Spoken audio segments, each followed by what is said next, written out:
எந்தன் கோட்டை, எந்தன் இரட்சகர் நீரொருவரே. எந்தன் கன்மலை, எந்தன் கோட்டை, எந்தன் இரட்சகர் நீரொருவரே. நான் அறியாத காரியங்கள் செய்பவரே, நான் இணையாத உயரத்தை தருபவரே. நீரொருவரே, நீரொருவரே, நீரொருவரே, நீரொருவரே.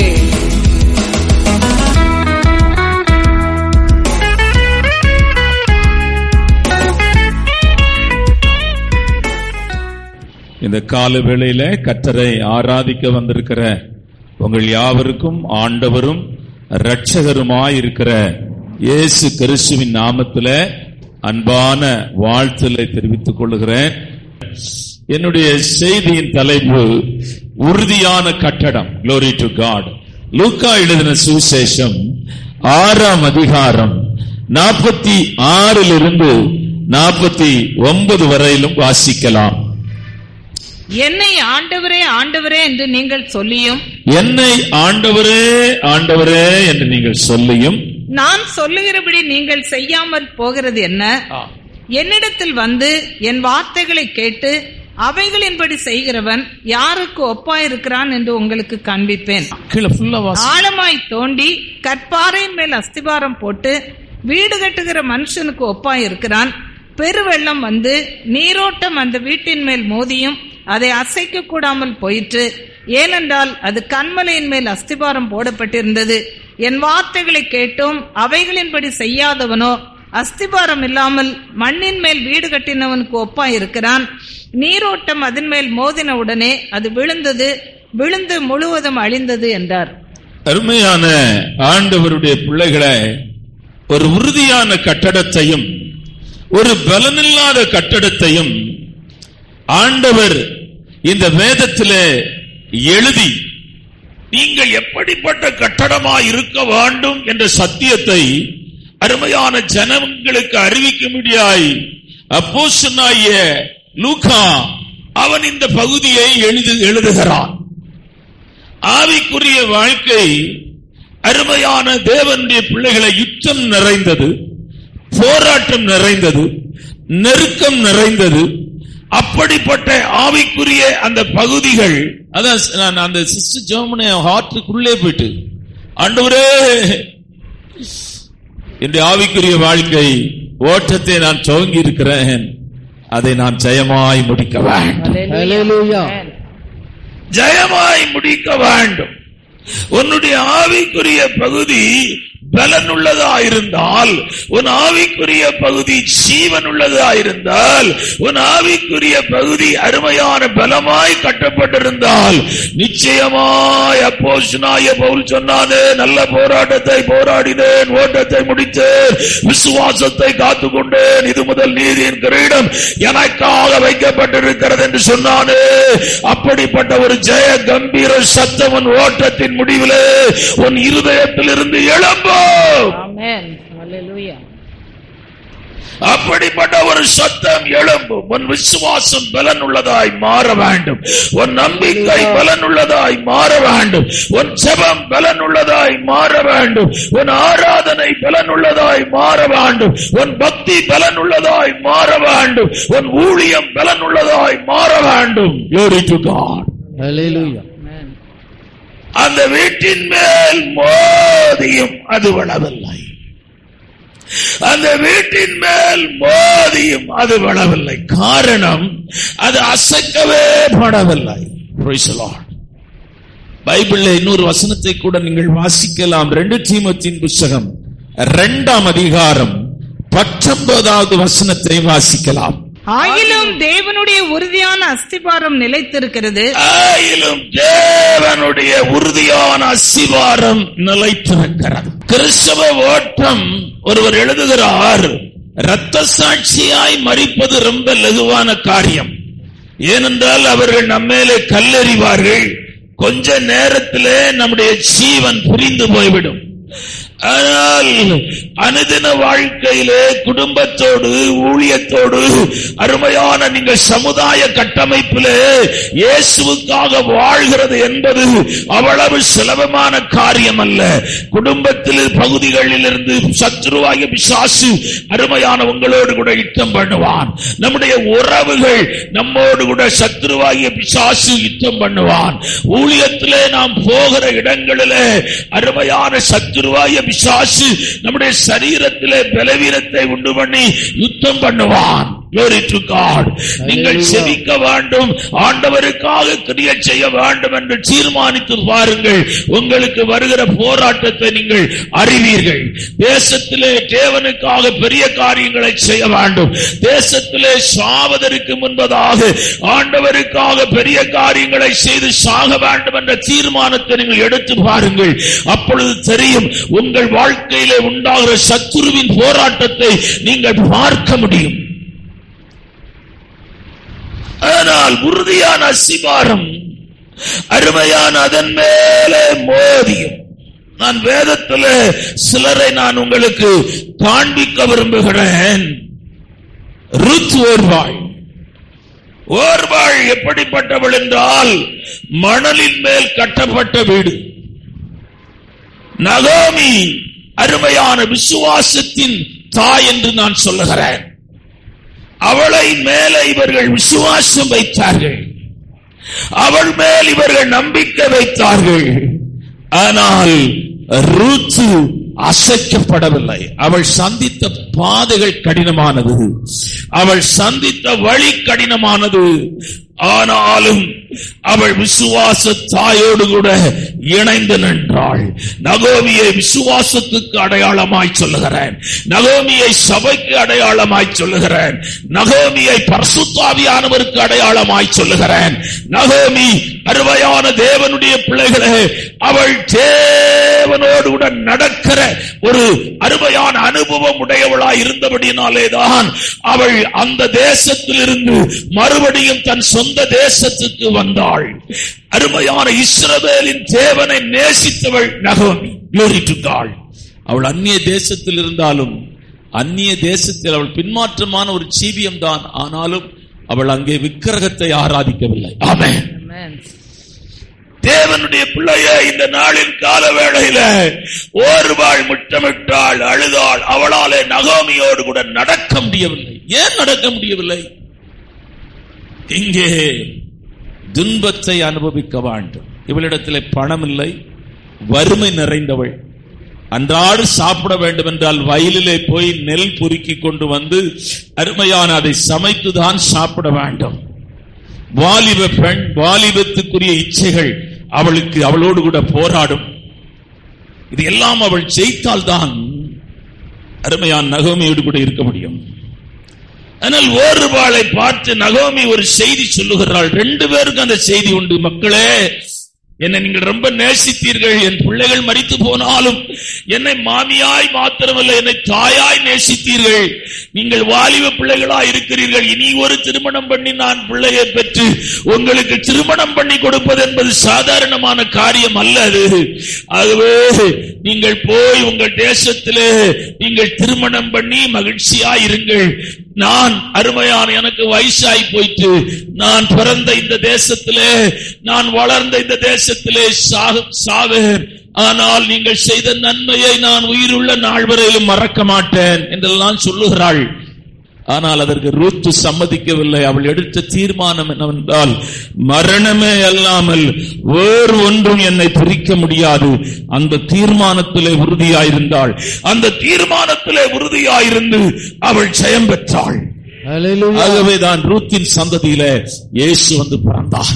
ஹல்லேலூயா. ரூத்தை பேரட்டவணையிலே எழுதியிருக்கிறார்கள். பெண்கள் எழுதக்கூடாது, ஆண்கள் தான் பேரட்டவணையிலே வர வேண்டும். ஆனால் ரூத்தை ஆண்டவர் அந்த அட்டவணையிலே எழுதியிருக்கிறார். பெண்கள் வரக்கூடாது. தேவனுடைய பிள்ளையை ஆண்டவர் ஒன்றை செய்யும் போது மனுஷன் என்ன செய்ய முடியும்? ஆமென்.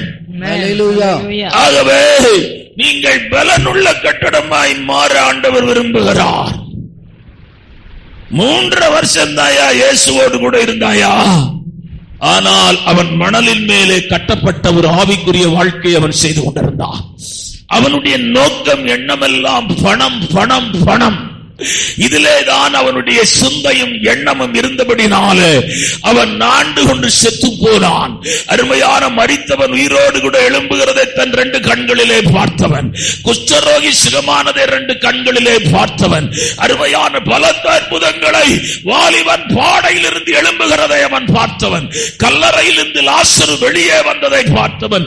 இவ்வளவு மகிமையான தெய்வத்தை அவன் இவ்வளவு மகிமையான தெய்வத்தை அவன் சந்திக்கவும், அவரோடு கூட தங்கி இருக்கவும், அவரோடு கூட புசிக்கவும், அவரோடு கூட ஊழியம் செய்யவும் மகா பெரிய பாக்கியத்தை பெற்றவன். ஆனால் அவனுடைய ஓட்டம் மணலின் மேலே கட்டப்பட்டிருந்தது. கர்த்தருடைய பிள்ளைகளை, ஆண்டவர் நிறைய காரியங்களை வேதத்திலே சொல்லுகிறார். மணலின் மேல் கட்டப்பட்டதான அருமையான சம்பவங்களை நீங்கள் வேதத்தை கொஞ்சம் ஆராய்ந்து பார்த்தால் மத்தேயு சுவிசேஷம் 13ஆம் அதிகாரம் 20-21 வாசிக்கலாம். கற்பாறை இடங்களில் விதைக்கப்பட்டவன் வசனத்தை கேட்டு உடனே அதை சந்தோஷத்தோடு ஏற்றுக்கொள்கிறான். ஆகிலும் தனக்குள்ளே வேறில்லாதவனாய் கொஞ்ச காலம் மாத்திரம் நிலைத்திருப்பான். வசனத்தின் நிமித்தம் உபத்திரவமும் துன்பமும் உண்டான உடனே அடைவான். கிறிஸ்தவ ஜீவியம் மகிமையான ஒரு ஜீவியம். ஆசீர்வாதங்களும் உண்டு, பாடுகளும் உண்டு. ஆமென், ஆமென். ஆசீர்வாதம் மாத்திரம் இல்ல, பாடுகளும் உண்டு. நான் புதுசா ஊழியத்துக்கு வரும்போது என்னை ஊழியத்துக்கு வரவிடாதபடி தடுத்த ஒரு நண்பர் உண்டு. அவர் பேர் மறந்துட்டேன். அவர் சொன்னார், தம்பி நீ என்ன நினைச்சிட்டு வர, ஊழியம் ரொம்ப ரொம்ப கஷ்டம். அவர் ஓடி போயிட்டாரு. நான் போயிருவேன், நான் டைம் பார்த்துட்டு இருக்கிறேன், வேலை ட்ரை பண்ணிட்டு இருக்கிறேன், யாருக்கும் தெரியாது, நீ யார்ட்டையும் சொல்லாத, நான் இங்க உன் கூட பெர்மனண்டா இருக்க மாட்டேன். சைமன் ஒரு பிரதர் அவரு இருந்தார். ரொம்ப கஷ்டம். ஏன்னா சில நேரம் காலையில சாப்பாடு இருக்காது, மத்தியானம் சாப்பாடு இருக்காது. அப்படியே நாங்க சாப்பிடுற சாப்பாடு 2 ஒரு குழம்பு இருக்கும். அது வந்து பருப்பு அவிச்சு அவிச்சு அவிச்சு அவிச்சு தாளிக்கணும். நானும் அவிச்சு அவிச்சு தாளிச்சு எத்தனை நாள் பருப்பும் சோறும் சாப்பிட முடியும். அது மாத்திரம் நிறைய இருக்கும், வேற ஒண்ணும் இருக்காது.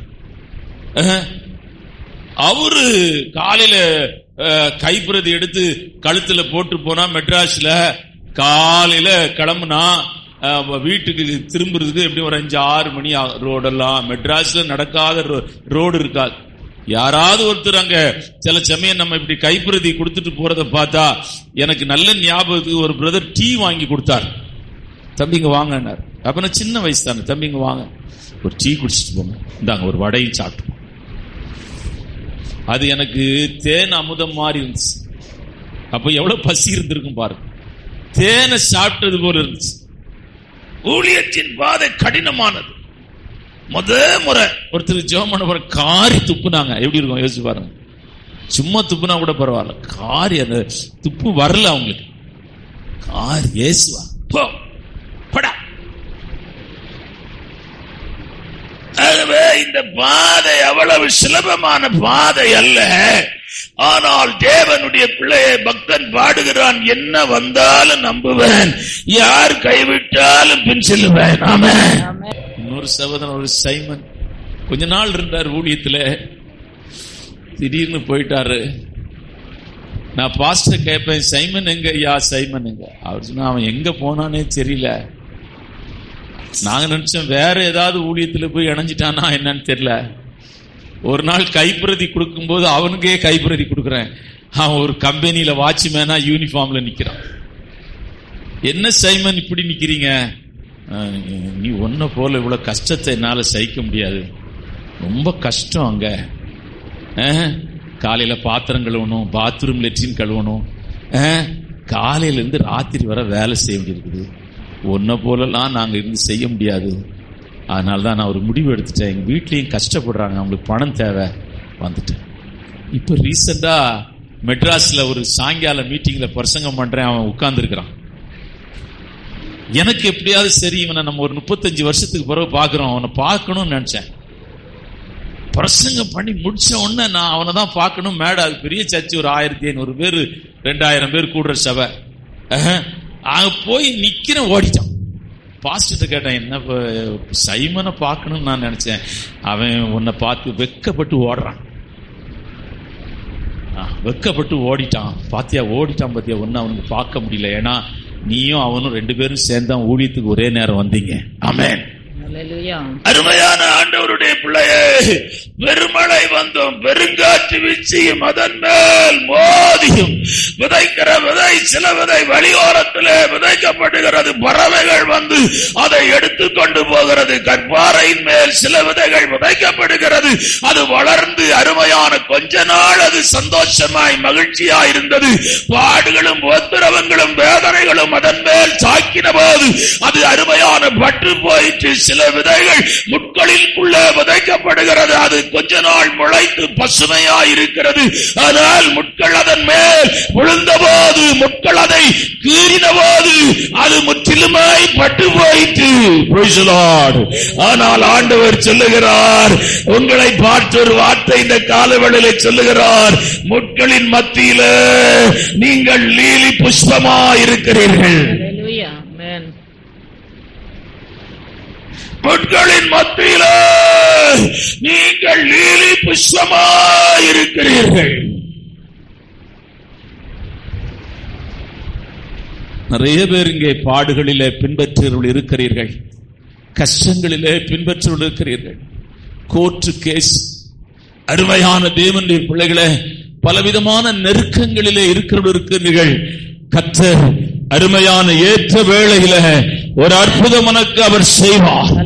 ஏற்ற வேளையில ஒரு பலத்த அற்புதத்தை கர்த்தர் செய்வார். ஆண்டவர் சொல்லுகிறார், பாடுகளிலே நீ என்னை பின்பற்றினதை நான் மறக்கவில்லை மகனே, பாடுகளிலே பின்பற்றினதை நான் மறக்கவில்லை மகளே. ஓ, உன் கண்ணீர் என் துருத்தியிலே இருக்கிறது. உன் அலைச்சல்களை நான் எண்ணி இருக்கிறேன், எழுதி வைத்திருக்கிறேன். அதை நான் ஜீவ புத்தகத்திலே எழுதி வைத்திருக்கிறேன். மனுஷர்கள் உனக்கு உதவி செய்யாமல் போகலாம், மனிதர்கள் உன்னை மறந்து போகலாம், மனிதர்கள் உனக்கு கரம் கொடுக்காமல் போகலாம். என்னுடைய காயப்பட்ட கரத்தை உனக்கு நான் கொடுக்கிறேன். என் கரத்தின் மறைவிலே உன்னை நான் வைத்திருப்பேன். என் கரத்தின் மறைவிலிருந்து உன்னை ஒருவனும் பிடுங்குவதும் இல்லை, எடுப்பதும் இல்லை என்று தேவனாகிய கர்த்தர் சொல்லுகிறார். ஹல்லேலூயா. ஓ ரபா ஷாந்தா ராகபௌ. உறுதியான அஸ்திபாரம். Glory to God. ஒரு வீடு கட்டப்பட வேண்டும் என்றால் இந்த இடத்திலே கற்பாறையின் மேல் கட்டப்பட்ட வீட்டை ஆண்டவர் உறுதியான கட்டடம் என்று இங்கு அடையாளம் காட்டுகிறார். கற்பாறையிலே கட்டப்பட்ட வீடு பலனுள்ள வீடு என்று இங்கு அடையாளம் காட்டுகிறார். கற்பாறையின் மேல் கட்டப்பட்ட வீட்டின் மேல் மழை பெய்தாலும் காற்றடித்தாலும் புயல் அடித்தாலும் அது விழவில்லை என்றும் இங்கே நீங்கள் பார்க்கிறீர்கள். அது அசைக்கப்படவில்லை என்று எழுதப்பட்டிருக்கிறது. அதற்குள்ளே தான் உங்களை அழைத்துக் கொண்டு போகிறேன். கற்பாறைக்குள்ளே அது எப்படி கட்டப்பட்டிருக்கிறது என்றால், அருமையான தேவனை வாசிக்கலாம், மறுபடியும் செய்தி வசனத்தை வாசிக்கலாம். ஆழமாய் தோண்டி கற்பாறையின் மேல் அஸ்திபாரம் போட்டு வீடு கட்டுகிற கற்பாறை. மத்தேயும் இந்த செய்தி எழுதுகிறான், லூக்காவும் எழுதுகிறான். அருமையான தேவனுடைய பிள்ளைகளே, கண்மலை என்று, அந்த கண்மலையின் மேல் கட்டப்பட்ட வீடு என்று மத்தேயு எழுதுகிறான் என்று நினைக்கிறேன். நீங்கள் அதை வாசிக்கலாம், மத்தேயு எழுதின பகுதியை வாசிக்கலாம். இதே பகுதியை மத்தேயும் எழுதுகிறார். என் வார்த்தைகளை கேட்டு, நான் சொல்லிய இந்த வார்த்தைகளை கேட்டு, இவைகளின்படி செய்கிறவன் எவனோ அவனை கண்மலையின் மேல் தன் வீட்டை கட்டின புத்தியுள்ள மனுஷனுக்கு ஒப்பிடுவேன். கண்மலை என்று மத்தேயு குறிப்பிடுகிறான், லூக்கா எழுதும் போது கற்பாறை என்று எழுதுகிறான். ரெண்டும் அருமையான. 1 கொரிந்தியரின் புத்தகம் 10ஆம் அதிகாரம் 4ஆம் வசனத்தையும் வாசிக்கலாம். 1 கொரிந்தியர் 10:4. எல்லாரும் ஒரே ஞானபானத்தை குடித்தார்கள். எல்லாரும் ஒரே ஞானபானத்தை குடித்தார்கள். எப்படி எனில் அவர்களோடு கூட சென்ற ஞான கண்மலையின் தண்ணீரை குடித்தார்கள். ஞான கண்மலையின் தண்ணீரை குடித்தார்கள். அந்த கண்மலை கிறிஸ்துவே.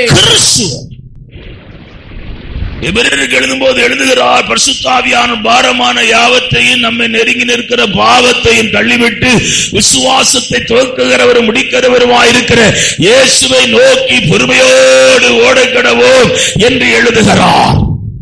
உன் வாழ்க்கையின் ஆவிக்குரிய பகுதியின் அஸ்திபாரம் இயேசுவாய்தான் இருக்க வேண்டும். ஹல்லேலூயா. உன் ஆவிக்குரிய பகுதியின் மையக்கல் இயேசுவாய்தான் இருக்க வேண்டும். அருமையான உன் ஓட்டம், அருமையான உன்னுடைய ஆவிக்குரிய அருமையான கட்டடம், அல்லது உன்னுடைய ஆவிக்குரிய ஜீவியம், அல்லது உன்னுடைய விசுவாசம், உன்னுடைய தேவன் மேலே வைத்திருக்கிற அன்பு, நேசம் எல்லாம் பலனுள்ளதா இருக்க வேண்டும் என்றால் அருமையான உன்னுடைய அருமையான மைய பொருள் இயேசுவாய் இருக்க வேண்டும். அவர்தான் கண்மலை. நிறைய பேர் மனுஷனை பின்பற்றி போனவர்கள் அவர்கள் இயேசுவை விட்டுவிட்டார்கள். நான் ஒரு குடும்பம், 1-2 குடும்பம் பாண்டிச்சேரியில் இருந்தது. அவங்க வானவில் தேவ சபையில விசுவாசிகளா இருந்தவர்கள். அவர் பிரதர் இறந்த பிறகு சபையெல்லாம் சிதறடிக்கப்பட்டு, சரி அவங்க நல்ல ஒரு சபையில தானே இருந்திருக்கிறாங்க சொல்லி அது கேட்ட அந்த 3 குடும்பத்தையும் அப்படி நம்ம சபைக்கு அனுப்பிச்சு விடுங்கண்ணே. அவங்க சொன்ன வார்த்தை என்னன்னா, பிரதரே செத்து போயிட்டாரு, இனிமேல் எங்களுக்கு இயேசுவே வேண்டாம் அப்படி சொல்றாங்க. தூதன் சொல்லி ஒருத்தர் பிரண்காம் தானே, பிரண்காமை பின்பற்றினவர்கள் அந்த ஆள் செத்து போயிட்டார். அவர் ரோமன் கேத்தலிக் சபையில ஒரு பெரிய புரட்சியை உண்டு பண்ணினார். அவரோட காரை அடிச்சு கொண்டுட்டாங்க, காரை வச்சு மோதி கொண்டுட்டான். கர்த்தர் வல்லமையா எடுத்து உபயோகப்படுத்தின ஒரு பாத்திரம் வரும். ஆனா அதை பின்பற்றினவங்க எல்லாமே ஃபால்ஸ் டீச்சிங்கா போயிட்டு, பிரின்காம் கடைசி தூதர், இனிமேல் வேற யாரும் கிடையாது அப்படி இப்படிலாம் சொல்லி வேற ஊழியக்காரன் எழும்ப மாட்டான் அப்படின்னு ஒரு ஃபால்ஸ் டீச்சிங். அவன் புக்கெல்லாம் எனக்கு கொஞ்சம் கொடுத்தாங்க. இங்க அந்த குரூப் ஒண்ணு கொஞ்சம் இருக்கு, அந்த கொஞ்சம் பேர் இருக்கிறாங்க. எதுக்கா சொல்றேன்னா, மனுஷனை பின்பற்றாதிருங்கள். உங்கள் அசிபாரம் நீங்கள் எங்கே போனாலும், எங்கே இருந்தாலும், எங்கே கர்த்தரை ஆராதித்தாலும் உங்களுடைய அருமையான உங்கள் விசுவாசத்தின் மைய பொருள் நீங்கள் இயேசுவை பார்த்துதான் ஓட வேண்டும். இயேசுதான் உங்களுடைய வாழ்க்கையின் மாதிரியா இருக்க வேண்டும். உங்கள் இயேசுவை தான் நீங்கள் பார்க்க வேண்டும். அருமையான உங்கள் ஆவிக்குரிய பகுதியிலே ஒன்றை நீங்கள் கற்றுக்கொள்ள வேண்டும் என்று விரும்பினால், ஒன்றை அறிந்து கொள்ள வேண்டும் என்று விரும்பினால், அருமையான இயேசுவை நோக்கி பொறுமையோடு ஓட கடவோம். அந்த அஸ்திபாரம் தான் கற்பாறையின் மேல் கட்டப்பட்ட வீடு. மணலின் மேல் கட்டுகிற வீடு பார்ப்பதற்கு அழகாயிருக்கும், பளபளப்பாயிருக்கும். ஆனால் பெருமழையும் பெருங்காற்றும் வீசின போது அது அருமையான விழுந்து விட்டது. எழுப்புதலை குறித்து அருமையான நான் வாசித்துக் கொண்டிருந்த போது, அற்புதங்களை பெற்றுக் கொள்வதற்கு அற்புதங்கள் கர்த்தர் செய்யும் போது ஆண்டவரை ஜனங்க ஏற்றுக்கொண்டாங்க. அந்த ரிவைவல் ஹிஸ்டரி நீங்க வேணா போய் படிச்சு பாருங்க. எழுப்புதல்னு ஒரு புத்தகம் இருக்கிறது. அது எப்படி உலகத்திலே எழுப்புதல் வந்தது, அந்த எழுப்புதலின் தீ எப்படியெல்லாம் அணைந்திருக்கிறது என்பதை அருமையான அதை நீங்கள் வாசித்தால் உங்களுக்கு புரியும். நீங்க நெட்ல போய் பார்த்தாலும் தெரியும். ரிவைவல் இன்னும் நீங்க டச் பண்ணீங்கன்னா உலகம் முழுவதும் கர்த்தர் எப்படி அசைத்திருக்கிறார், உலகம் முழுவதிலும் கர்த்தர் எப்படி கிரியை செய்திருக்கிறார் என்பதை நீங்கள் பார்க்க முடியும். அருமையான ஆண்டவருடைய பிள்ளையே, இந்த நாளிலே மனுஷனின் மேலே சார்ந்து போனவர்கள், மனுஷனை அருமையான சார்ந்து போன ஜனங்கள், அருமையான அவர்கள் ஓட்டம் ஜெயமாய் ஒரு காலம் முடியாது. அவர்களுடைய விசுவாசத்தின் ஓட்டம் ஒரு காலம் ஜெயமாய் முடியாது. உங்கள் அருமையான பார்வை, உங்கள் அருமையான உங்களுடைய அந்த அருமையான உங்களை அழைத்தவர் இயேசு கிறிஸ்து, உங்களை ரட்சித்தவர் இயேசு கிறிஸ்து, உங்களுக்காக சிலுவையில் அடிக்கப்பட்டவர் இயேசு கிறிஸ்து, உங்களுக்காக ஜீவன் கொடுத்தவர் இயேசு கிறிஸ்து. அருமையான மூன்றாம் நாள் உயிரோடு கூட எழுந்து உலகத்தின் கடைசி பரியந்தமும் நான் உங்களோடு கூட இருப்பேன் என்று சொன்னவர் அருமையான தேற்றரவாளனாகிய பரிசுத்த ஆவியானவரை உங்களோடு கூட இருக்கும்படியாய் அவர் பரலோகத்திற்கு போய் தேற்றரவாளனாகிய பரிசுத்த ஆவியானவரை அவர் நமக்கு தந்திருக்கிறார். ஆவியானவர் உங்களோடு கூட இருக்கிறார். இதற்கு காரணம் நம்மை அழைத்த நம்முடைய ஆண்டவராய் இயேசு கிறிஸ்துதான் காரணம். உங்களுடைய பார்வை எப்பொழுதுமே ஆண்டவர் மேல இருக்கு. மனுஷன் இன்றைக்கு வல்லமையாய் உபயோகப்படுத்த மாற்ற மனுஷன் விழுந்து போக வாய்ப்பு இருக்கிறது. அது நான் அவர்களை குறை சொல்லவில்லை. நான் ஊழியத்திலே இருக்கிறதுனால நான் அவர்களை ஒரு காலம் குறை சொல்ல மாட்டேன். ஏனென்றால் சத்துருவாய பிசாசு அவ்வளவு பலமாய் வல்லமையாய் ஊழியம் செய்கிற ஊழியக்காரனோடு கூட போராடுகிறது. ஆமென். ஹல்லேலூயா. மோசே எவ்வளவு பெரிய மனுஷன், அவனே கைகள் தளர்ந்து கை ரெண்டு கீழே விழுந்த போது எதிரிகள் ஜெயித்து விட்டார்கள். ஆகவே அவர்களை நான் ஒரு காலம் குறை சொல்ல மாட்டேன். விழுந்து போனவர்களே அருமையான வேதனை தான் பட வேண்டுமே தவிர அவர்களை நெற்றிலேயோ செல்லிலேயோ ஒரு காலம் குறை சொல்லக்கூடாது. அது பிசாசுடைய ஆவிகள். ஆமென். அதற்கு தண்டனை அது உண்டாகும். எந்த அவர்கள் ஒரு காலத்திலே கர்த்தருக்காய் மிகவும் பிரகாசித்தவர்கள், அவர்கள் மூலமாய் தேசத்திலே லட்சக்கணக்கான ஜனங்கள் இயேசுவை சொந்த ரட்சகராய் ஏற்றுக்கொண்டார்கள். என்ன நடந்தது என்றால் சத்துருவாகிய பிசாசு முழு வல்லமையோடு கூட அவர்களோடு கூட யுத்தம் பண்ணினான். அவர்களை தாங்க யாரும் இல்லை. அவர்களோடு கூட நிற்கிற ஜெப வீரர்கள் இல்லை. அவர்களை தாங்க ஆட்கள் இல்லாதபடினாலே அவர்கள் ஊழியத்தில் இருந்து அதிகமாய் செயல்பட்டு செவிக்க குறைந்ததுனாலே ஜெப வாழ்க்கை மங்கி போனதுனாலே சத்துரு அவர்களுடைய வாழ்க்கையில மேற்கொண்டு விட்டான். ஆமென். இதான் ரகசியம். அவங்களை நாம் யாரையும் ஒன்று நாம் சொல்ல முடியாது. ஏன்னா ஜெஸ்ஸி பிரபாகரனை போல ஒரு ஊழியக்காரனை நான் பார்த்ததே இல்லை. பிரதர் டிஜிஎஸ்க்கு எவ்வளவு கூட்டம் வருமோ அந்த கூட்டம் வரும். இவர் பெந்தைகோஸ்தை சார்ந்து இருக்கிறார். அவருடைய ஸ்டேஜில் ஒருத்தர் கூட உட்கார வைக்க மாட்டார். இவர் ஃபுல்லா பெண்டிகாஸ்டல் மினிஸ்ட்ரியில நிக்கிறாள். பெந்தைகோஸ் சபையில் நிக்கிறவங்களை யாரும் வரவேற்க மாட்டாங்க. ஃபுல்லா அபிஷேகத்தை நடத்துவார், ஆவில் நடத்துவார், நல்ல பாட்டு பாடுவார். இயேசுவின் வருகை தான் அவருடைய மைய செய்தியா இருக்கும். ஆனால் முடிவு ஒரு மாதிரி ஆயிப்போச்சு. அது வேற இருக்கிறது. ஆனால் நாம் அருமையான நாம் எந்த இடத்துக்கு போனாலும் நம்முடைய இருதயத்திலே மனுஷனுக்கு இடம் கொடுத்துறாதீங்க. ஆமென். மனுஷனை நீங்கள் மேன்மையாய் பேசிவிடாதீர்கள், மேன்மையாய் நினைத்து விடாதீர்கள். உங்கள் விசுவாசத்தின் மைய பொருளாய் அவன் அந்த இடத்திலே நீங்கள் இயேசு வைத்திருக்கிற இடத்திலே இயேசுவை தான் நீங்கள் வைத்திருக்க வேண்டும். ஹல்லேலூயா. கிருபையை தான் நீங்கள் சார்ந்திருக்க வேண்டும். இம்மட்டும் நடந்து வந்தது அவருடைய கிருபை. இம்மட்டும் என்னை நடத்தி வந்தவர் இயேசு. இம்மட்டும் எனக்கு உதவி செய்தவர் இயேசு. இந்த மாதிரி வார்த்தைகள் தான் உங்களுக்கு வர வேண்டும். ஹல்லேலூயா. கண்மலையின் மேல் சங்கீதக்காரன் சொல்லுகிறான். 1-2 சாமுவேல் புத்தகம் 22ஆம் அதிகாரம் 2ஆம் வசனம், சங்கீதங்களின் புத்தகம் 18ஆம் சங்கீதம் 2ஆம் வசனம், சங்கீதங்களின் புத்தகம் 31ஆம் சங்கீதம் 3ஆம் வசனம், சங்கீதங்களின் புத்தகம் 71ஆம் சங்கீதம் 3ஆம் வசனம். ஒரு வசனத்தை வாசிக்கலாம். கர்த்தர் என் கண்மலையும் என் கோட்டையும் என் இரட்சகருமானவர். கர்த்தர் என்னுடைய கோட்டை ஐயா. கண்மலையும் என் கோட்டையும் என் இரட்சகருமானவர். கண்மலை. புதிய ஏற்பாட்டின் இயேசு கிறிஸ்து அருமையான எங்கே இருக்கிறார் என்றால், புதிய ஏற்பாட்டில் நீங்கள் இயேசுவை பார்க்க வேண்டும் என்றால், இயேசுவை தரிசிக்க வேண்டும் என்றால், தேவனுடைய சத்தத்தை கேட்க வேண்டும் என்றால், தேவனுடைய பிரசன்னத்தை அனுபவிக்க வேண்டும் என்றால், புதிய ஏற்பாட்டிலே அருமையான தன்னுடைய சரீரமாகிய சபையை 2000 வருஷமாய் இந்த பூமியிலே கர்த்தர் வைத்திருக்கிறார். வாசிக்கலாம் வசனத்தை. எபேசியருக்கு நிருபம் எபிரேயர் 1ஆம் அதிகாரம் 23ஆம் வசனத்தை வாசிக்கலாம். எபேசியர் 1:23, எபேசியர் 4:16. எல்லாவற்றையும் எல்லாவற்றாலும் நிரப்புகிற, எல்லாவற்றையும் எல்லாவற்றாலும் நிரப்புகிற நிரப்புகிறவருடைய நிறைவாகிய சரீரமான சபைக்கு, சரீரமாயிருக்கிற சபைக்கு அவரை எல்லாவற்றிற்கும் மேலான தலையாக தந்தருளினார். எல்லாவற்றுக்கும் மேலாக தலையாக தந்திருக்கிறார். அடுத்த வசனத்தை கூட வாசிக்கலாம்.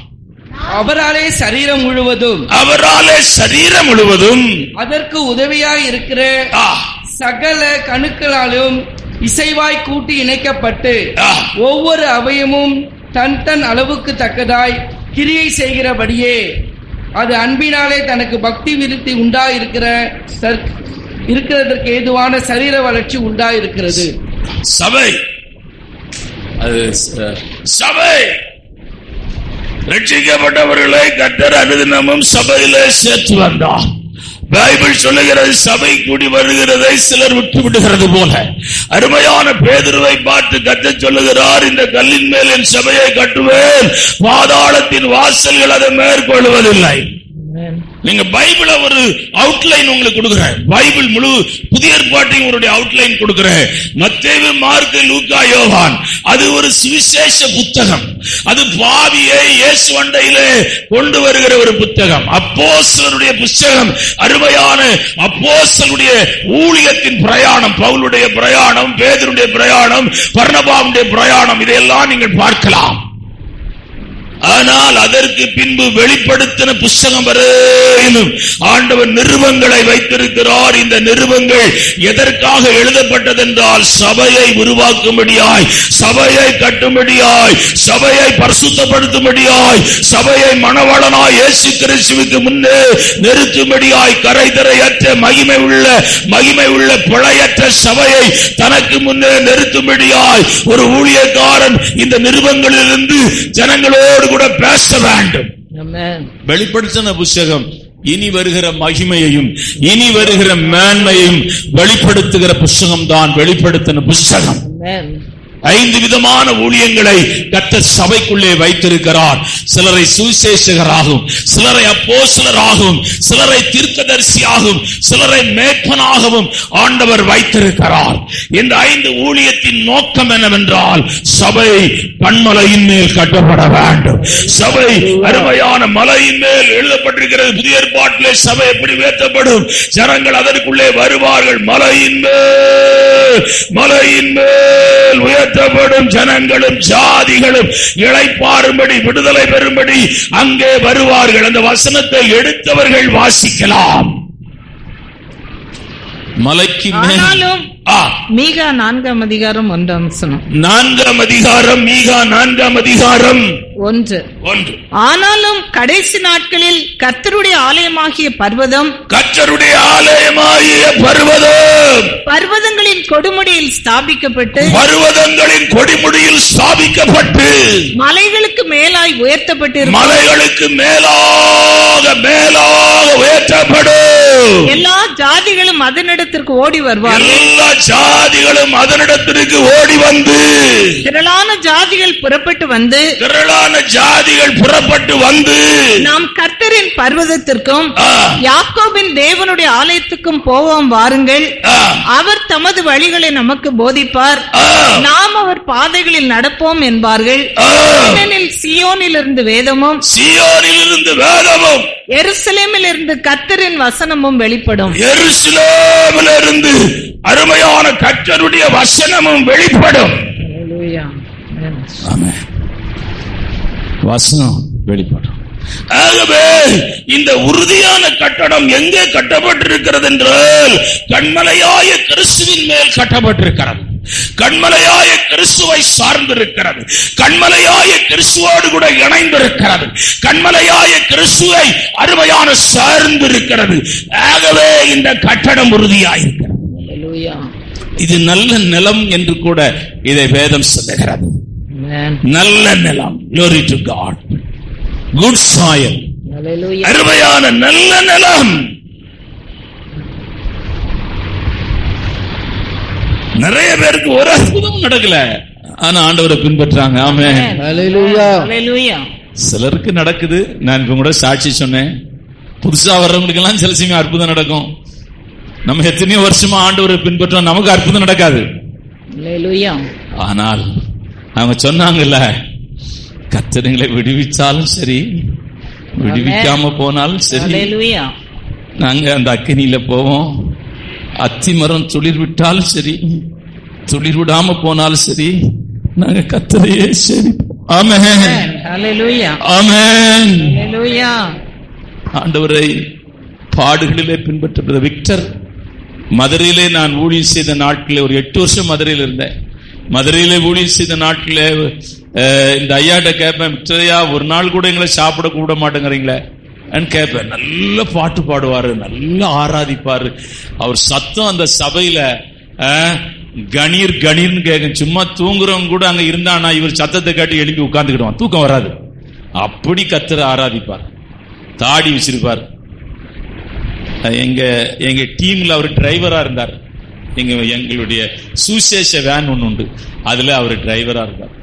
சரி, இவரு வாங்கப்பா ஐயா, இந்த வாரம் எங்க வீட்டுக்கு சாப்பிட வாங்கன்னு. சாப்பிட போனா கூட்டிட்டே போறாரு. எங்கேயா கூட்டிட்டு போறாருன்னு பார்த்தனா வீட்டுல போய் தட்டுறாரு. அது எங்க இருக்குன்னா, அந்த மதுரை ஒரு ஏரி ஒண்ணு வருது, ஒரு ஓலை கூரை, அவ்வளவு ஓட்டைங்கிட்டேமா இருக்குது. தட்டுறாரு, எம்மா பாசு வந்திருக்காரு, பாசு வந்திருக்காரு, பாசு வந்திருக்காரு, பாசு வந்து. ஏன்னா எல்லாரும் அங்க ரொம்ப நேசிப்பாரு. நாங்க ஒரு பெரிய பொசிஷன்ல இருந்தனால நேசிப்பாங்க. அதனால எல்லாரும் நம்மள நேசிப்பாங்க. அந்த நேசத்துல வந்து அப்புறம் இல்ல, கதவு சாவி கிடைக்கல, அழுதாரு. கடையில ஏதாவது வாங்கி கொடுக்கலாம்னா காசு இல்லை. நான் மதுரைக்கு போனா கேட்பேன், இப்ப இறந்து போயிட்டாரு சொன்னாங்க. அவர் இறந்து போயிட்டாரு சொன்னாங்க. நான் என்ன சொல்ல வர்றேன்னு சொன்னால், என்ன வந்தாலும் நான் நம்புவேன். யார் கைவிட்டாலும் நான் இயேசுவை விட மாட்டேன். யார் கைவிட்டாலும் உறவுகள், அருமையான தேவனுடைய பிள்ளைகளே, நம்மை கைவிடுகிற நேரம் இருக்கும். நாம் பாசமாய் வளர்த்த பிள்ளைகள், நாம் அருமையான அன்பாய் நேசித்த பிள்ளைகள், வயதான நாட்களிலே அவர்கள் குடும்ப அமைப்போடு கூட கட்டப்படும் போது அவர்கள் நம்மை நேசிக்கிற அன்பின் அளவு நாம் எதிர்பார்க்கிற அளவுக்கு இருக்காது. உடம்பு சரியில்ல, பிள்ளை என் கூட வந்து இருக்கணும்னு சொன்னா வீட்டுக்காரர் விடுவாரா அல்லது அவங்க பிள்ளைங்க விடுவாங்களா? விட மாட்டாங்க. ஒரு வேலைக்காரியை போட்டு விடு, நான் காசு வேணா கொடுக்குறேன், நீ அங்க போய் உட்கார்ந்தா நாங்கெல்லாம் என்ன செய்யறது? அப்படிதான் சொல்லுவாங்க. ஆனா தாய் தகப்பனுக்கு பொம்பளை பிள்ளைகள் தன்னோடு கூட இருக்க வேண்டும். கடைசி நாட்களிலே, அருமையான படுக்கையில் இருக்கிற நாட்களிலே இருக்க வேண்டும் என்ற ஆவல் அளவில்லாமல் இருக்கும்.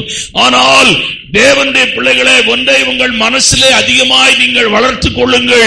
எப்போதும் என்னோடு கூட இருக்கிறவர் இயேசு ஒருவர் மாத்திரமே. கண்மலையின் மேல் கட்டப்படுகிற ஒரு அனுபவம். இரண்டாவது, இந்த வீட்டை வேதம் அந்த பகுதியை மறுபடியும் வாசிக்கலாம், செய்தி பகுதியை வாசிக்கலாம். ஆழமாய் தோண்டி நீங்க கற்பாறையில மேலோட்டமாய் நீங்கள் வீடு கட்டினால் உங்கள் வீடு கற்பாறையில இருந்தாலும் அதன் உறுதித்தன்மை கேள்விக்குறியாய் மாறிவிடும். கற்பாறையிலே நீங்கள் இருந்தாலும், அருமையான தேவனுடைய பிள்ளைகளை, மேலே பாறைக்கு மேல வீடு கட்டணும் சொல்லி கட்டியிருந்தாலும் உங்கள் வீடு பெருமழை பெருங்காற்று வரும்போது கற்பாறை மேலே கட்டப்பட்டிருந்தாலும் அது விழுவதற்கு வாய்ப்புண்டு. அருமையான நீங்கள் பாறையை ஆழமாய் தோண்ட வேண்டும். அல்லேலூயா. பாறையை ஆழமாய் நீங்கள் தோண்ட வேண்டும். அப்பொழுதுதான் உங்கள் வீட்டின் உறுதித்தன்மை. நீங்கள் யாத்திராகம புத்தகம் 33ஆம் அதிகாரம் 21, 22, 23 வாசிக்கலாம். பின்னும் கர்த்தர், இதோ என் அண்டையிலே ஒரு இடம் உண்டு, நீ அங்கே கண்மலையில் நில்லு. என் மகிமை கடந்து போகும் போது நான் உன்னை அந்த கண்மலையின் வெடிப்பிலே வைத்து. கண்மலையின் வெடிப்பு அதைதான் உங்களுக்கு அருமையான ஆழமான பகுதியாக உங்களுக்கு நான் அடையாளம் காட்டுகிறேன். ஐயா, கண்மலையின் வெடிப்பிலே நீங்கள் இருக்க வேண்டும். கண்மலையின் வெடிப்பிலே நீங்கள் தங்கி இருக்க வேண்டும். உங்கள் வீடு உறுதியாய் இருக்கிறது என்றால் நீங்கள் தரிசனம் காண்கிறவனாய் மாற வேண்டும். நீங்கள் சொப்பனம் காண்கிறவனாய் மாற வேண்டும். நீங்கள் ஜெபித்தால் அற்புதங்கள் நடக்க வேண்டும். நீங்கள் ஜெபித்தால் தேவ பிரசன்னம் இறங்க வேண்டும். ஏனென்றால் நீங்கள் கண்மலையின் வெடிப்பிலே தங்கியிருக்கிறீர்கள். உன்னத பாட்டின் புஸ்தகம் வாசிக்கலாம். கண்மலையின் 2ஆம் அதிகாரம் 14ஆம் வசனம். கண்மலையின் வெடிப்புகளிலும் கண்மலைகளின் வெடிப்புகளிலும் சிகரங்களின் மறைவிடங்களிலும் தங்குகிற என் புறாவே,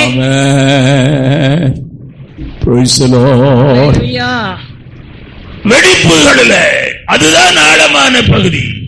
ஆண்டவர் சொன்னார், பேதுருவை ஆழத்திலே கொண்டு போய் வலையை போடு, அப்பொழுது அவன் திரளான மீன்களை பிடித்தான். உங்கள் விசுவாச ஜீவியத்தை கொஞ்சம் ஆழமாக்க ஆண்டவர் ஆபிரகாமை அழைச்சாரு. தேசத்தை விடுனாரு, ஊரை விடுனாரு, அதை விடுனாரு, இதை விடணும், எல்லாத்தையும் விட்டுட்டு தான் வந்தான். ஆனாலும் தேவனாய கர்த்தர் ஆபிரகாமை ஆசீர்வதிப்பதற்கு முன்பதாக, அவனை பலுகி பெருகுவதற்கு முன்பதாக ஒரு ஆழமான விசுவாச ஜீவியத்திற்குள்ளே அவனை கொண்டு போக விரும்பினான். அவன் ஒரே பேரான குமாரனை மோரியா மலையிலே கொண்டு போய் பலி செலுத்தும்படியாய் சொல்லுகிறார். அவன் பலி செலுத்தும் போது அருமையான அவனை கைகளை கட்டி கால்களை கட்டி விறகின் மேலே அவனை அடுக்கி பலி செலுத்த தன்னுடைய வாளை வாங்கும் போது, ஆபிரகாமே, ஆபிரகாமே, பிள்ளையாண்டான் மேல் உன் கையை போடாது, இப்பொழுது நீ தேவனுக்கு பயப்படுகிறவன் என்று நான் அறிந்திருக்கிறேன். நம்முடைய விசுவாசம் சோதிக்கப்படும், நம்முடைய நம்பிக்கை சோதிக்கப்படும், நம்முடைய ஜீவியத்தின் எல்லா பகுதிகளிலும் போராட்டம் உண்டாகும். ஆனால் நீங்கள் கண்மலையின் வெடிப்பிலே மறைந்திருந்தால், ஓ, கற்ற சத்தத்தை நீங்கள் கேட்கலாம். கண்மலையின் வெடிப்பிலே தங்கியிருந்தால் தேவ பிரசன்னத்தை உணரலாம். கண்மலையின் வெடிப்பிலே நீங்கள் தங்கியிருந்தால், ஆமென். சபை எப்பொழுதுமே ஒரு ஆழமான அனுபவத்திற்குள்ளே உன்னை கொண்டு போகும்படியாய் கர்த்தர் வைத்திருக்கிற அருமையான வெடிப்பு. ஏனென்றால் விலாவிலே குத்தினார்களே, அந்த விலாவை குத்தும் போது அடைக்கப்பட்ட ஏதேன் தோட்டம் திறக்கப்பட்டது. ஆமென். மனுஷனை விரட்டின தோட்டம் திறக்கப்பட்டது. அது எழுத்தின்படியான தோட்டம். இது ஆவிக்குரிய அருமையான தோட்டம். அது எழுத்தின்படியாய் அவன் அருமையான அங்கே மரங்களையும் செடிகளையும் அருமையான பழங்களையும் ஆடுகளையும் புறாக்களையும் அவன் பலவிதமான அழகான பறவைகளையும் பார்த்தான். ஆனால் இந்த இடம் பரலோகத்தை பார்க்கிற இடம், இந்த இடம் தேவ தூதர்களை பார்க்கிற இடம், இந்த இடம் அருமையான தேவ பிரசன்னத்தை பார்க்கிற இடம், இந்த இடம் தேவ சத்தத்தை கேட்கிற இடம், இந்த இடம் உன்னை ஒரு மகிமையான மனிதனாய் மாற்றுகிற இடம், இந்த இடம் உன்னை ஒரு விசேஷித்த மனுஷனாய் மனுஷியாய் மாற்றுகிற இடம், இந்த இடம் உன்னை தேவ பிள்ளையாய் மாற்றுகிற இடம். நீ கர்த்தருக்காய் பிரகாசிக்கிற நட்சத்திரமாய், கர்த்தருக்காய் பிரகாசிக்கிற விளக்காய், கர்த்தருக்காய் கிரியை செய்கிற ஒரு மனிதனாய் மாற்றுகிற இடம்தான் இந்த வெடிப்பின் பாறையின் வெடிப்பின் பகுதியில் இருக்கிற மேன்மை.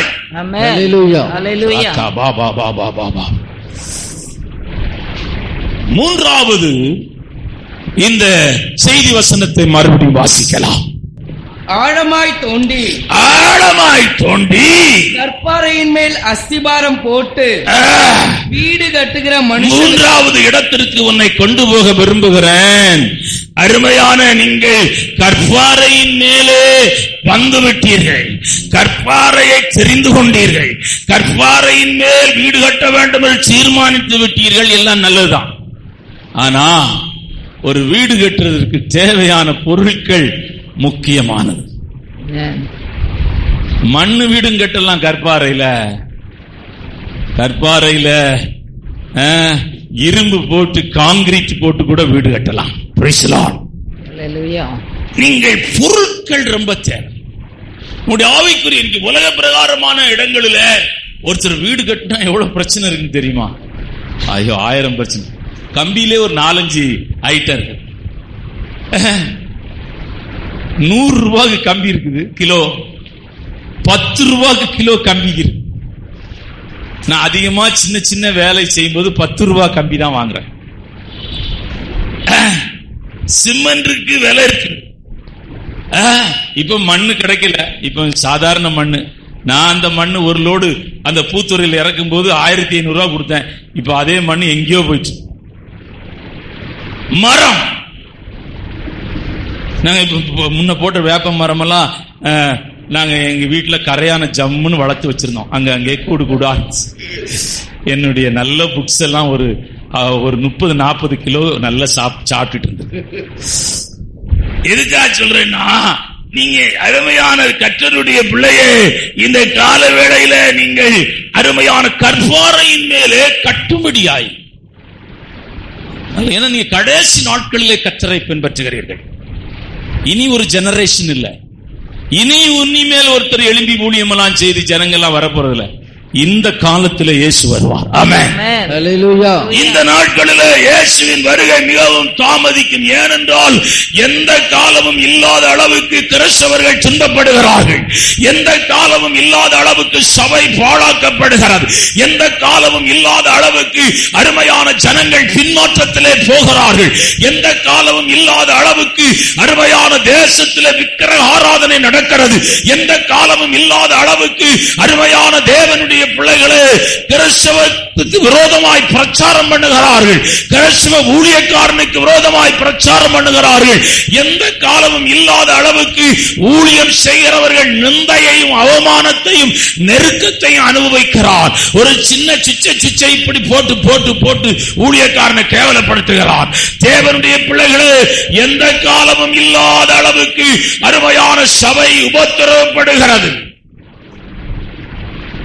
ஆகவே உங்க ஸ்பிரிச்சுவல் லைஃப் ரொம்ப முக்கியம். நீங்கள் ஒரு வேலையை தெரிந்து கொள்வதும் ரொம்ப முக்கியம். ஒரு படிப்பை நீங்க +2 முடிச்ச உடனே உங்களுக்கு ஒரு கவுன்சிலிங் தேவை. என்ன கவுன்சிலிங் தேவைன்னா, என்ன அடுத்தது படிக்கணும் நீங்க ஒரு தீர்மானம் பண்ணிருப்பீங்க. ஆனா நீங்க போய் கேட்கணும். இப்ப அம்பேத்கர் எஸ்ஐயா இருக்கிறான். அவன் +2 முடிச்ச உடனே ஜோசியம் பண்ற குரூப் வந்துச்சு. அவங்க அப்பா வந்திருக்காரு என்கிட்ட கேட்டு, அவன் அம்பேத்கர் ஜோசியம் பண்ற குரூப். இப்ப எஸ்ஐயா இருக்கிறான். இவன் இப்ப ஜோசியம் பார்க்க குரூப்பா இருந்தா இப்ப யூனிஃபார்ம் போட்டு ஸ்டேஷன்ல லாஸ்பேட்ல இருக்கிறான். எதுக்காக சொல்றேன்னு கேட்டீங்கன்னா, நீங்க தீர்மானம் பண்றது ரொம்ப முக்கியம். ஆமென். ஹல்லேலூயா. நீங்க படிச்ச பின்பு நீங்க எதிர தீர்மானிக்கணும். கடைக்கு போறீங்கன்னா அருமையா, அன்னைக்கு சண்டே மார்க்கெட்டுக்கு, சண்டே மார்க்கெட் எல்லாம் சீப்பா இருக்கும். சீப்புக்கு தான் இருக்கும். எல்லாம் விளம்பரம் நிறைய பண்றாங்க. ஏகப்பட்ட விளம்பரம் இருக்கு. நீங்க எல்லாம் விளம்பரத்தையும் பின்பற்றாது. நிறைய விளம்பரம். ஒரு காலேஜுக்கு போனா ஃபர்ஸ்ட் காலேஜ் இருக்கு, செகண்ட் வச்சிருக்கு. அது கடலூர் காலேஜ் எவ்வளவு பெரிய காலேஜ், அதை தேடா வச்சுக்கிறானா. நீங்க அங்க போய் பாத்தீங்கன்னா அவ்வளவு டிசிப்ளினான காலேஜ் கடலூர் காலேஜ். ஃபாதர்ஸுங்க சிஸ்டர்ஸ் எல்லாம் நடத்துற காலேஜ். ஆனா நான் அங்க போய் கேட்டோம், நீங்க படிச்ச காலேஜ் A1 காலேஜ் கிடையாதுங்கிறான். தேவனுடைய பிள்ளையே, இந்த நாளில் கால வேளையிலே எல்லாவற்றையும் நீங்கள் தெரிந்து கொள்ள முயற்சி பண்ணுகிறீர்கள். எல்லாவற்றையும் நலமானதை தெரிந்து கொள்ள முயற்சி பண்ணுகிறீர்கள். எல்லாவற்றையும் பூமியிலே நலமானதை பெற்றுக்கொள்ள நீங்கள் அதற்கு நேரம் எடுக்கிறீர்கள், காலம் எடுக்கிறீர்கள்.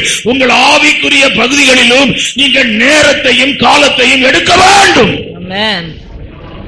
எல்லா சபையும் ஒண்ணு கிடையாது. பிரதர் யாரோ ஒருத்தர் பேசுனாங்க, நீங்க எல்லா சபையும் எங்க சபை வேற போறோம். எல்லா பாஸ்டர் நான் வேற பாஸ்டர். நான் கூட சொன்னேன், எல்லா பாஸ்டர் வேற, நான் பாஸ்டர் வேற. நீ எல்லா ஊழியக்காரன் வேற, நான் வேற. அப்படியே சொல்லிட்டே இருந்தேன். அவருக்கு சொல்லும் போதெல்லாம் திருப்பி அதுதான் சொல்லிட்டு, எங்க சபை வேற, எங்க ஊழியம் வேற, எங்க சபை வேற, நான் வேற. அதுக்கெல்லாம் நான் விவரமா சொல்ல முடியாது. நீங்கள் விசேஷமானவர்களாய் மாற வேண்டும். நீங்கள் விசேஷமானவர்களாய் உருவாக்கப்பட வேண்டும். நீங்க அதுக்கு ஒரு சபை, நீங்க நல்ல சபை தெரிந்து கொள்ள வேண்டும். நல்ல ஒரு ஊழியக்காரனை தெரிந்து கொள்ள வேண்டும். நீங்க மெட்ராஸ்ல இருக்கிறாங்க, சபை நடத்துறாங்க, 5000 10. ஒரு சின்ன காரியத்தை சொல்றேன். ஞாயிற்றுக்கிழமை செய்தி எப்படி கொடுக்குறாங்கன்னு தெரியும்.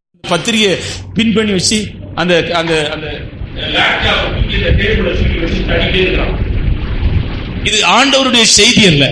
ஆண்டவருடைய செய்தி அருமையான தேவன் அந்தந்த வாரத்துக்கான செய்தியை பரலோகத்திலிருந்து கர்த்தர் கொடுப்பார். அதை அவன் பெற்று ஜனங்களுக்கு பிரசங்கிக்க வேண்டும். ஹல்லேலூயா.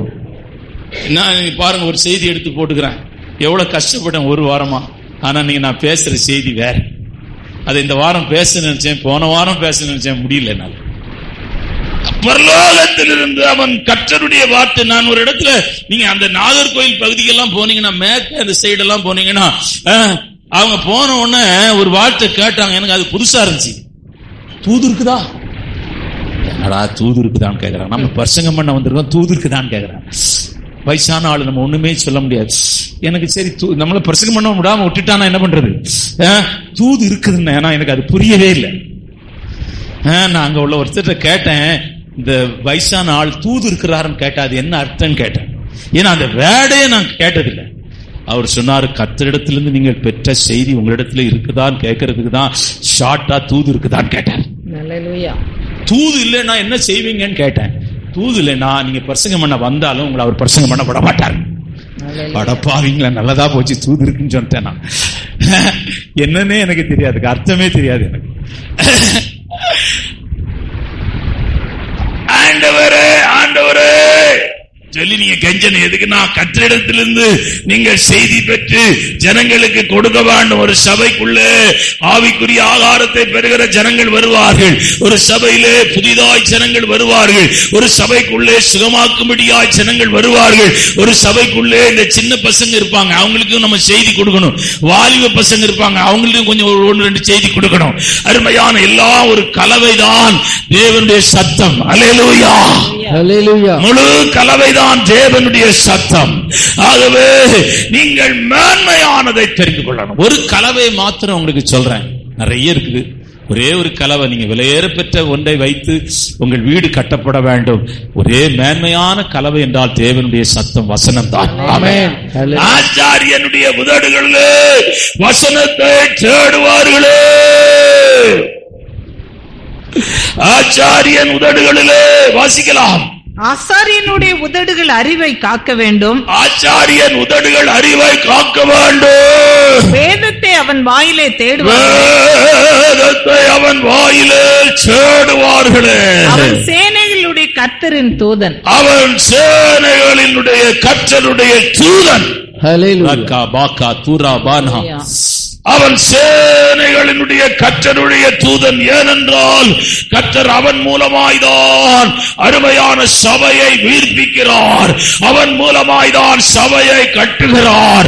அவன் மூலமாய்தான் சபையை தேவன் பரிசுத்தப்படுத்துகிறார். அவன் மூலமாய்தான் சபை உயிர்ப்பிக்கப்படுகிறது. எப்படி என்றால் கர்த்தர் அவன் வாயிலே அவன் சத்தத்திலே தன் சத்தத்தை கர்த்தர் வைக்கிறார். ஆமென். 1 யோவான் 2ஆம் அதிகாரம் 14ஆம் வசனம். நான் முடிச்சேன், நேரம் ஆயிட்டு முடிச்சேன்.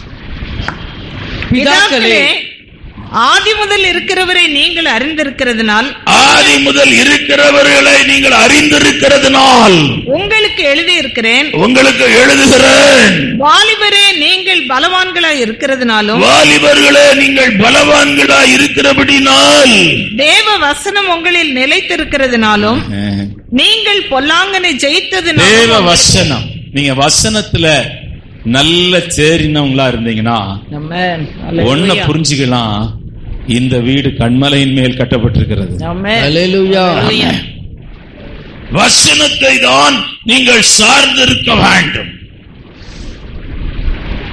வசனம் தான் பிரசங்கிக்கிற இடத்துக்கு போக வேண்டும். ஆமென். அது எந்த இடமா இருக்கு. ஆமென். நீங்கள் வெளியூருக்கு போறீங்க, வெளி இடத்துக்கு போறீங்க, வசனத்திற்கு முதலிடம் கொடுக்கிற அருமையான அது சபையோ அது கூட்டமோ எந்த இடமா இருந்தாலும் வசனத்தை உயர்த்தி பிடிக்கிற இடத்துக்கு போங்கள், நீங்கள் உயர்த்தப்படுவீர்கள். ஆமென். அல்லேலூயா. ஆண்டவருடைய வசனம் தான், வசனம் தான் ஜீவன். வசனம் வானமும் பூமியும் மாறி போகும், தேவனுடைய வசனம் மாறாது. நிறைய சபையில் என்ன பண்ணா, பாட்டு ரொம்ப முக்கியம், மியூசிக் ரொம்ப முக்கியம், எல்லாம் முக்கியம். பேய் விரட்டுறது ரொம்ப முக்கியம், தீர்க்க தரிசனம் ரொம்ப முக்கியம். சபைக்கு இதெல்லாம் தேவைதான், நான் இல்லைன்னா சொல்ல மாட்டேன். வல்லமை ஊழியம் எல்லாம் தேவைதான். ஆனா எல்லாம் வசனத்துக்கு கீழே தான் இருக்கணும். 10 to 12 மணி வரை கூட்டம் சொன்னா 11 வரையிலும் பேயே விரட்டிட்டு இருந்தா எப்படி? அப்போ அந்த சபை கண்மலையின் மேல் இல்லை என்று அடையாளம். பாட்டு ரொம்ப முக்கியம்தான். பாட்டையே நீங்க 3 மணி நேரம் பாட்டே பாடிட்டு 5 பாட்டு 6 பாட்டு 7 பாட்டு பாடி பாடி இடையில ஏதாவது ஒண்ணு சொல்லிக்கிட்டே இருந்தனா அது சரி வராது. அது கண்மலையின் மேல் கட்டப்படல. ஆதியிலும் நிறைய அந்நிய பாஷையெல்லாம் பேசுறது ரொம்ப முக்கியம் தான். அதுக்குன்னு 10 மணி 12 மணி வரையிலும் அந்நிய பாஷையை பேசிட்டு இருந்து கர்த்தர் கிரியை செய்வார், எழுப்புதல் உண்டாயிட்டுன்னு சொல்லி ஜனங்களை அனுப்புனா அது வெறுமையாய் அனுப்புனது போல இருக்கும்.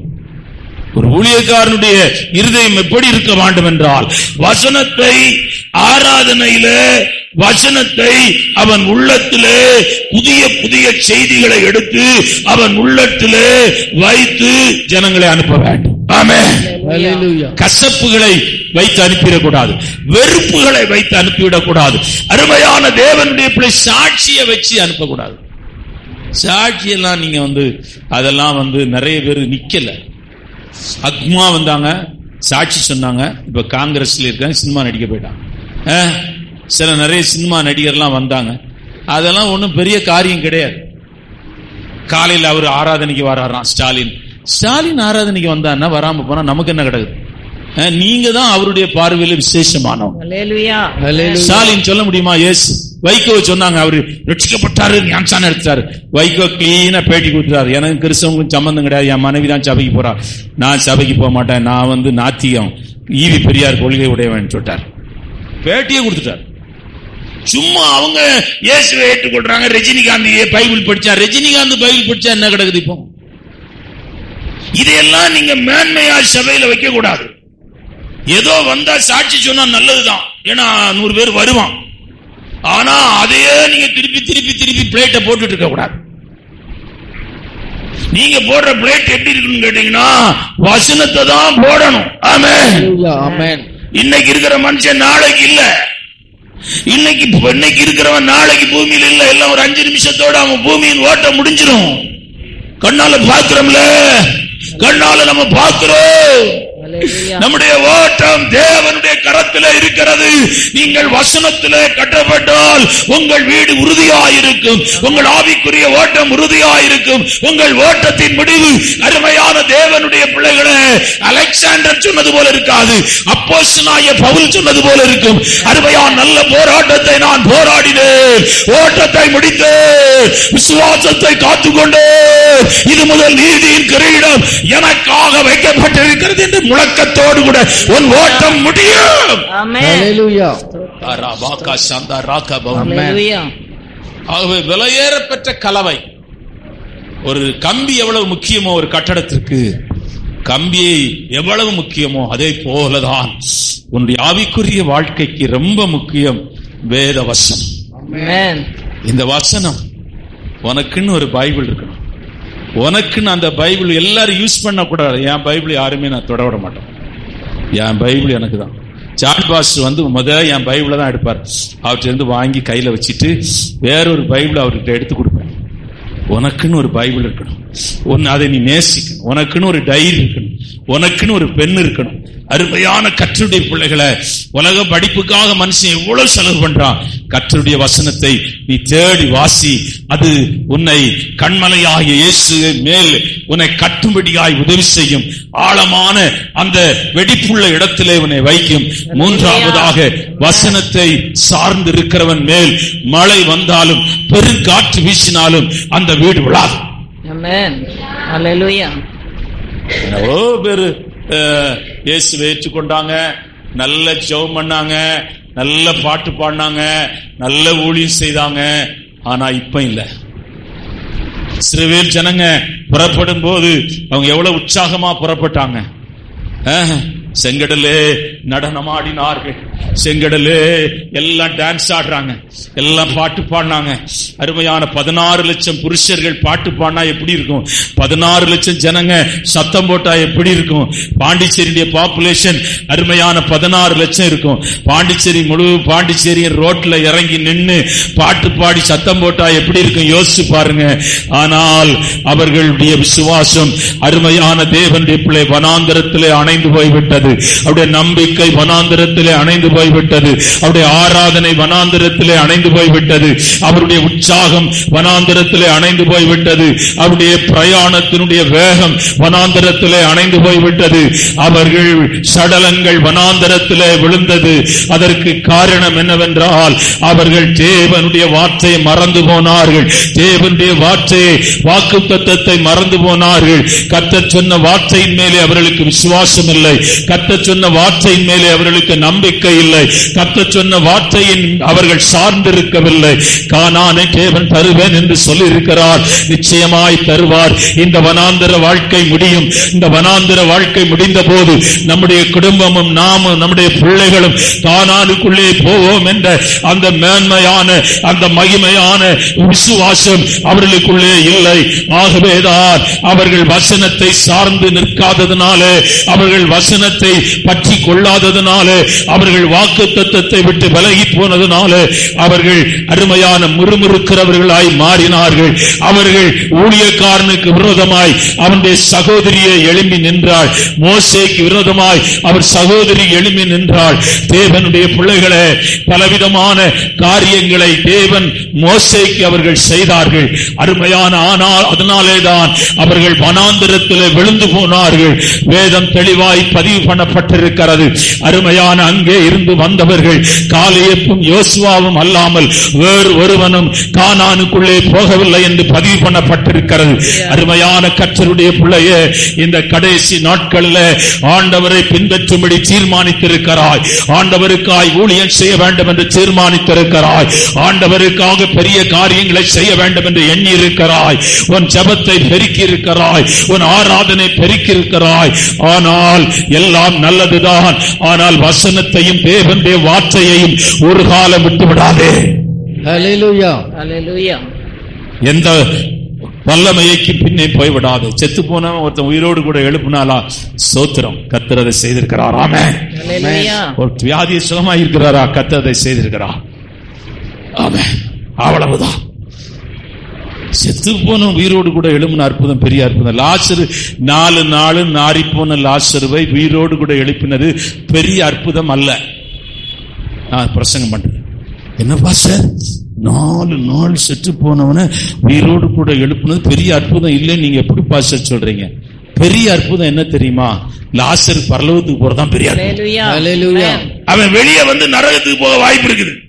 4 நாள் கல்லறையில இருந்து வெளியே வந்து இந்த விசுவாச ஜீவியத்தில் நிக்காம போனா இவனுடைய சரீரம் மகிமையின் சரீரமாய் மாற்றப்படாது. அருமையான, இவன் அக்கினியும் கந்தகம் எரிகிற கடலுக்கு லாசர் போக வாய்ப்பு இருக்கிறது. கேப் இருக்குல்ல, அவன் வாழ்ந்த காலம் இருக்குதுல்ல. விசுவாசத்தை விட்டு வாழ்ந்தா எப்படி இருக்கும்? பெருமையோடு கூட என்ன இயேசு உயிரோடு எழுப்பினார் பெருமைப்பட்டு நடந்தானா அவன் பரலோகத்துக்கு போக முடியுமா? போக முடியாது. ஆகவே பெரிய அற்புதம் பில்கிராம் சொல்றாரு, உலகத்திலே பெரிய அற்புதம் என்ன தெரியுமா? ஒரு பாவி ரட்சிக்கப்பட்டு மனம் திரும்புவதுதான் பெரிய அற்புதம். அவருடைய கூட்டத்தில் எந்த ஹீலிங்ஸுமே நடக்காது. அவர் பேய் விரட்ட மாட்டார், வியாதி ஜெபம் பண்ண, எதுக்குமே ஜெபம் பண்ண மாட்டார். ஆனா லட்சக்கணக்கான ஜனங்க வருவாங்க. பில்லிகிராம் தான் தினகரன் 2வது வச்சுக்கிறான். பில்லிகிராம் தான் உலகத்திலே முதல் இடம் வச்சுக்கிறாங்க. உலகத்திலே அதிகமான ஜனங்கள் கூடின கூட்டங்கள் அருமையான அதை பில்லிகிராம் தான் வச்சுக்கிறான். பில்லிகிராம் பிரசங்கம் பண்றாரு. என்ன பிரசங்கம் பண்றாருன்னா, உலகத்திலே அவர் மனம் திரும்புக்குதான், பாவியை தான் மனம் திரும்புதான் பிரசங்கம் பண்ணுவார். வேற எந்த ஹீலிங்ஸ் அதெல்லாம் ஒண்ணும் பண்ண மாட்டார். அவர் சொல்றாரு, முதல் சொல்லுவாரு, உலகத்திலே பெரிய அற்புதம் என்னவென்றால் பாவி மனம் திரும்பி அவன் கழுவப்பட்டு இயேசுவை சொந்த ரட்சகராய் ஏற்றுக்கொள்ளுகிறது தான் உலகத்திலே பெரிய அற்புதம். ஆமென். ஆமென். ஹalleluya. ஆமென். ஆமென். ஆகவே தேவனுடைய பிள்ளையே, வசனத்தை சார்ந்து கொள், வசனத்திலே நிலைத்திரு, வசனத்தை விட்டு போகாதே. ஒரு பிரச்சனை பாடு உன்னை நெருக்கி வரும்போது தேவ சமூகத்திலே உட்கார்ந்து, ஆண்டவரே நீர் பேசும், நான் கேட்கிறேன் என்று உட்கார்ந்து விடு. அருமையான அவர் பேசுவார். ஆமென். அப்படியே நாம் ஜெபிக்கலாம். அப்படியே நாம் ஆமென். பிசாசு பேசுவார். மகளே, தேவன் கிரியை செய்கிற தேவன் கண்கள் காணும். ஆமென். ஹalleluya. தேவன் கிரியை செய்வார். Glory Lord. தேவன் கிரியை செய்வார். அவர் சும்மா இருக்க மாட்டார். ஆமென். தன் ஜீவனையே உனக்காக கொடுத்தவர். Glory. Hallelujah. தன்னுடைய முழு இரத்தத்தை உனக்காக சிந்தினவர். ஆமென். ஓ, சட்டங்களை ஜெயிக்கிறவர், ஆமென். எல்லா சட்டங்களையும் நிர்மூலமாக்குகிறவர். Hallelujah. கர்த்தர் உன் தலைகளை உயர்த்துவார், ஆமென். உன் கொம்புகளை உயர்த்துவார். 1000-10,000 பேர் உன் பக்கத்திலே விழுந்தாலும் அது உன்னை சேதப்படுத்தாது. உன் கண்களினால் மாத்திரம் அதை காண்பாய். கர்த்தர் உன்னை கைவிடவே மாட்டார். நல்ல ஆண்டவரே, இந்த காலவெளியில் நீர் பேசின எல்லா வார்த்தைகளுக்காய் ஸ்தோத்திரம். எங்களை தாழ்ச்சி உடைய கரத்தில் ஒப்புக் கொடுக்கிறோம். நாங்கள் மேன்மை பாராட்ட எங்களிடத்திலே ஒன்றுமில்லை. எங்களிடத்திலே நாங்கள் குறை உள்ளவர்களாய், பாவிகளாய், துரோகிகளாய் இருந்த போது எங்களை அழைத்தீரே, தெரிந்து கொண்டீரே, இந்நாள் வரையிலும் எங்களை நடத்தினீரே. குறைகள் உண்டையா, ஆனாலும் எங்களை மன்னித்து எங்களை நடத்தி வந்த அந்த மேலான கிருபைக்காய் ஸ்தோத்திரம். இந்த கரத்திலே முழு சபையும் வைக்கிறேன். ஊழியம் செய்கிற எல்லா பிள்ளைகளையும் உடைய கரத்திலே வைக்கிறேன். அவர்களை நீர் வல்லமையா எடுத்து உபயோகப்படுத்தும். ஆண்டவரே, சபையை ஆசீர்வதிக்கிறேன். இயேசுவின் நாமத்தில் ஜெபிக்கிறேன் பிதாவே. என் ஆத்மாவே கர்த்தரை ஸ்தோத்திரி, என் உள்ளமே பரிசுத்த நாமத்தை ஸ்தோத்திரி. என் ஆத்மாவே கர்த்தரை ஸ்தோத்திரி, அவர் செய்த சகல உபகாரங்கள். கர்த்தராகிய இயேசு கிறிஸ்துவின் கிருபையும் பிதாவுடைய அன்பும் பரிசுத்தாவியானுடைய அந்யோன்ய ஐக்கியமும் இந்த காலவேளை ஆராதனையில் வந்த ஒவ்வொருவரோடும் விசேஷ விதமாயிருப்பதாக.